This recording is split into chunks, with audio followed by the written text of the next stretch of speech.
नमस्कार। देवरिया की आवाज रेडियो केसरी से प्रस्तुत है स्थानीय हालचाल। पहले मुख्य हालचाल। पेंशन के लिए संघर्ष करते हुए टूट गई रिटायर जेई के सांसों की डोर। डीएम ने मीडिया से बताई अपनी कमियां। वृक्षारोपण को लेकर दूसरे ही दिन 200 पौधों को काटने का आया मामला सामने। करंट लगने से एक युवक की हो गई मौत और छत से गिरकर घायल मासूम की इलाज के दौरान मौत। स्थानीय हालचाल के इस अंक के साथ मैं अनिकेत मिश्र। अब हालचाल विस्तार से।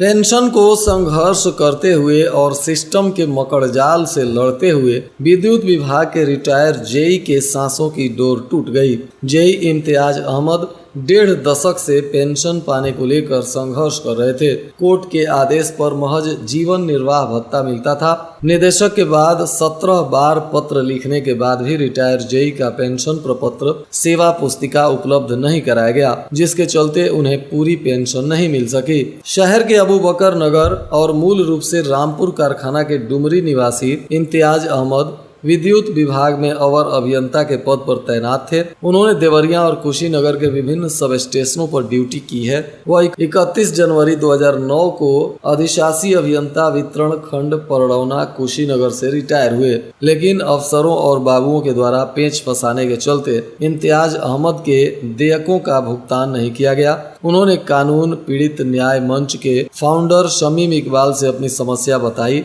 शमीम इकबाल ने विद्युत विभाग में लिखा पढ़ी शुरू की और आरटीआई का प्रयोग कर विभाग से कई महत्वपूर्ण जानकारी हासिल की। इसके बाद विभिन्न देयकों का भुगतान नहीं करने की शिकायत उत्तर प्रदेश पावर कॉरपोरेशन से की गई और लगातार लड़ाई लड़ते हुए उनकी जीवन लीला समाप्त हो गई, परंतु उनको पेंशन नहीं मिल सका। अब परिजन इसको लेकर सरकार और प्रशासन पर काफी गंभीर आरोप लगाते हुए दुखी हैं और उनके परिजन इस मामले में न्याय की गुहार लगा रहे हैं।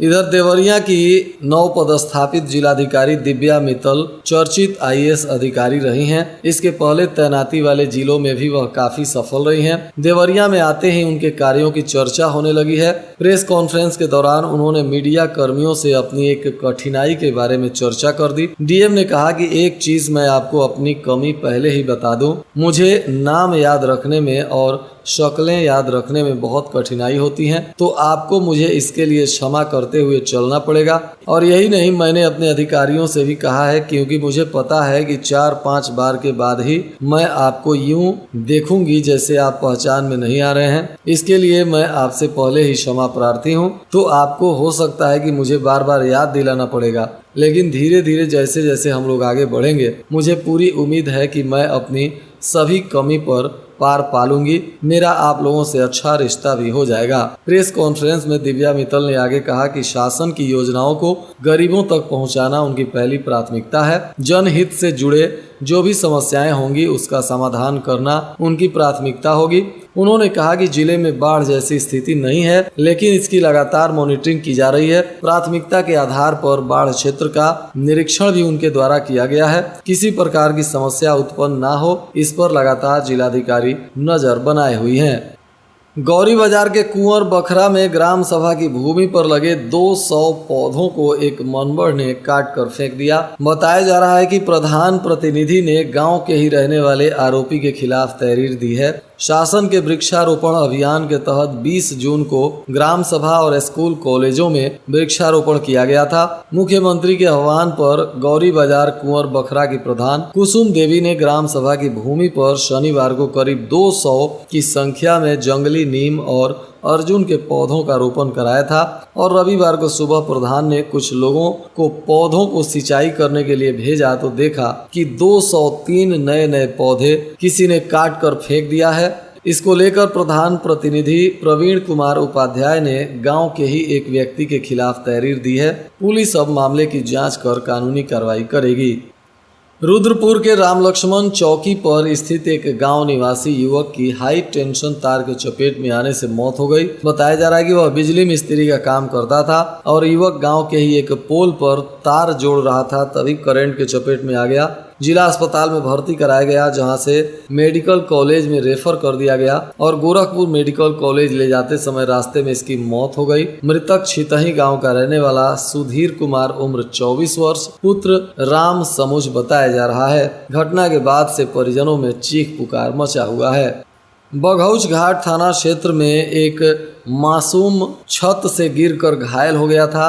अब बताया जा रहा है कि इलाज के दौरान इसकी मौत हो गई है, जिसके बाद पूरे परिवार का रो रो कर बुरा हाल हो गया है। प्राप्त जानकारी अनुसार महुआ गांव के मार्कंडे धोबी की शादी के बाद लगातार 3 बेटियां हुई और बड़ी बेटी खुशी, अनुष्का और तीसरी बेटी अनन्या है। इसके बाद काफी मिन्नतों के बाद एक बेटे अनुज का जन्म हुआ था और अनुज को लेकर पूरा परिवार खुशियों से भरा हुआ था। अचानक से अनुज छत से गिर गया। खेलते हुए नीचे गिरने के बाद यह घायल हो गया था और अस्पताल में इसका इलाज चल रहा था, जहां इलाज के दौरान इसकी मौत हो गई है। अब इसकी तीनों बहनें, मां और पिता का रो रो कर बुरा हाल बताया जा रहा है। बहनें रक्षाबंधन को लेकर तैयारियों में जुटी हुई थी और अपने इकलौते भाई को राखी बांधने के सपने संजो रही थी और अचानक भाई ने एक हादसे में अपनी जान गंवा दी। अब सभी परिजनों का रो रो कर बुरा हाल है। मां बेसुध बताई जा रही हैं और बहनें भी दहाड़ मारकर रो रही हैं। सलेमपुर कोतवाली के मझौली राज पुलिस ने टेढ़ी मोहल्ला की मस्जिद के पास मोहित यादव हत्याकांड से संबंधित 2 युवकों को छापेमारी कर दबोच लिया। बताया जा रहा है कि पुलिस अब इन दोनों को ले गई है और इनसे पूछताछ किया जा रहा है। इस मामले में शामिल निवर्तमान छात्र संघ के अध्यक्ष आदित्य विक्रम सिंह समेत 3 आरोपियों को बस्ती पुलिस ने गिरफ्तार कर लिया है और इस मामले में खुलासा भी कर दिया था, परंतु 11 लोगों की तलाश जारी थी और इन्हीं 11 लोगों में से अब मझौली राज पुलिस ने 3 लोगों को गिरफ्तार किया है, जिनसे पुलिस पूछताछ कर रही है। इधर उदयपुर जाने वाली ट्रेन देवरिया रेलवे स्टेशन पर जैसे ही पहुंची तो चढ़ने के दरमियान एक यात्री ने गाड़ी में आपातकालीन खिड़की से चढ़ने के लिए शीशे को पत्थर मारकर तोड़ दिया। सूचना मिलने के बाद प्रभारी निरीक्षक आस मोहम्मद और उप निरीक्षक प्रेम सागर समेत तमाम पुलिस बल वहां पहुंचे और प्लेटफॉर्म नंबर 2 पर इस ट्रेन से आरोपी को पुलिस ने गिरफ्तार किया है। बताया जा रहा है कि यह आरोपी सदर कोतवाली के भरौली बाहर जमुना सदन के पास का रहने वाला अर्जुन चौहान पुत्र स्वर्गीय लालजी चौहान बताया जा रहा है, जिसके ऊपर अब रेलवे पुलिस ने मामला दर्ज कर इसको गिरफ्तार कर कानूनी कार्रवाई में जुट गई है। सलेमपुर के बापू इंटर कॉलेज की भूमि के सामने लोक निर्माण विभाग की भूमि पर कब्जा कर सीमेंट और बिल्डिंग मटेरियल की दुकान बनाई गई थी। बताया जा रहा है कि तहसीलदार अलका सिंह और पुलिस प्रशासन ने बुलडोजर लगाकर इसे ध्वस्त कर दिया और अतिक्रमण करने वाले पर पुलिस अब कार्रवाई भी करेगी। अतिक्रमणकारियों ने पुलिस प्रशासन के साथ नोक झोंक भी की है। पुलिस के हस्तक्षेप से मामला शांत हुआ है और अब पुलिस इसमें कानूनी कार्रवाई करने में जुट गई है। खुखुंदू में अलग अलग 5 बसों से कांवड़ियों का एक बड़ा जत्था देवघर के लिए रवाना हो गया। क्षेत्र के विभिन्न गांवों से बड़ी तादाद में देवघर भोले बाबा को जल चढ़ाने के लिए भक्त निकले हुए हैं। शिव भक्तों ने हर हर महादेव का नारा लगाया और फिर यात्रा पर निकल गए। इस दौरान जनपद के भी सभी शिवालयों में सोमवार को शिव भक्त पूजा आराधना करने के लिए तैयारी में जुटे हुए हैं। मंदिरों को भी सजाकर तैयार किया गया है और सुरक्षा के भी व्यापक इंतजाम किए गए हैं। मेडिकल कॉलेज में मरीजों की सहूलियत के लिए 1 करोड़ की लागत से लगी एक्सरे मशीन 100 पीस बनी हुई है।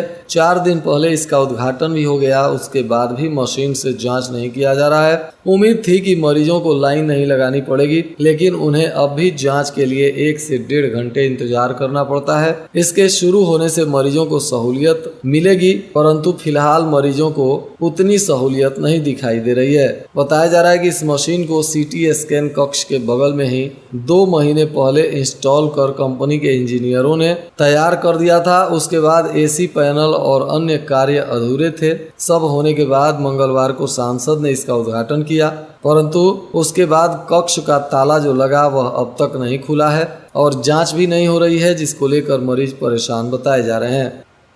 देवरिया में बैंक ऑफ बड़ौदा के सलेमपुर शाखा में बैंक का 117वां स्थापना दिवस धूमधाम से मनाया गया।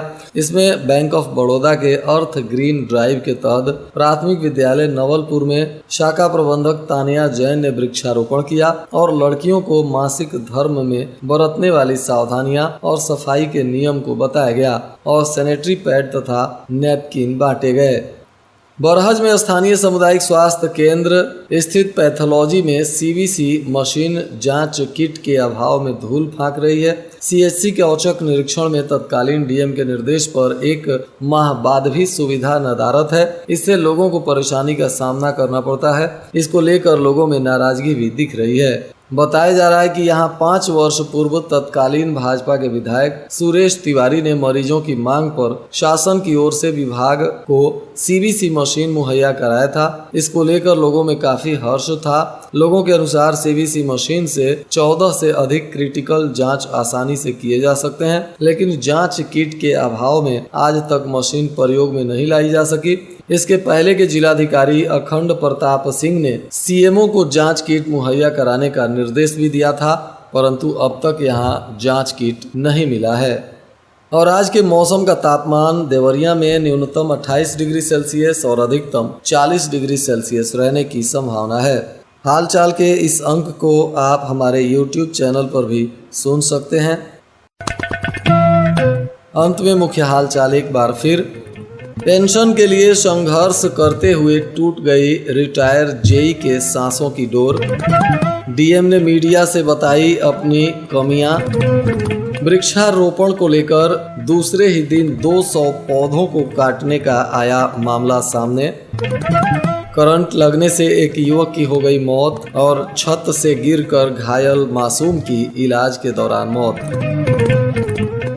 इसके साथ ही रेडियो केसरी से प्रसारित स्थानीय हालचाल का यह अंक समाप्त हुआ। नमस्कार।